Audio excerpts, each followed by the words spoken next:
जय जगन्नाथ। श्रीमद्भगवद्गीतार सप्तम अध्यायर द्वितीय श्लोक संपूर्ण अर्थ सह मंत्र ज्ञानं तेहं सविज्ञानमिदं वक्ष्याम्यशेषतः जज्ञात्वा नेह भूयोऽन्यज् ज्ञातव्यमवशिष्यते।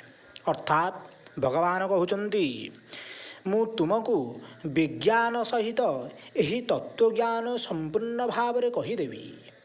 यह जाणीगले संसार रे आउ किछि जानिबार योग्य वस्तु बाकी रही जाए नहीं। प्रश्न एठारे ज्ञान और विज्ञान काहार वाचक? उत्तर भगवानଙ୍କର निर्गुण निराकार तत्वर प्रभाव महात्म्य और रहस्य सहित यथार्थ ज्ञान को ज्ञान कहती। तांकर सगुण निराकार तथा दिव्य साकार तत्वर लीला रहस्य गुण महत्व और प्रभाव सहित यथार्थ ज्ञान ही विज्ञान अटे। प्रश्न यही ज्ञान विज्ञानर वर्णना यही अध्याय केउठी करा जाइछि? उत्तर यही अध्याय जहाँ किछि उपदेश दिया जाइछि ताहा पूरापूरी ज्ञान विज्ञान प्राप्तिर साधना रूपे दिया जाइछि।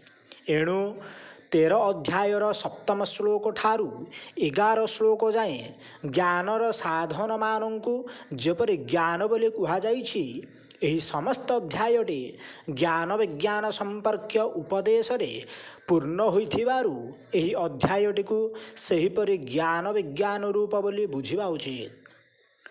प्रश्न जो विज्ञान सहित ज्ञान कहवाकू जाउछंती ताहा जानिबा परे संसार रे जानिबाकू आउ किछि बाकी रहे नाही बोली किपरि कहिले?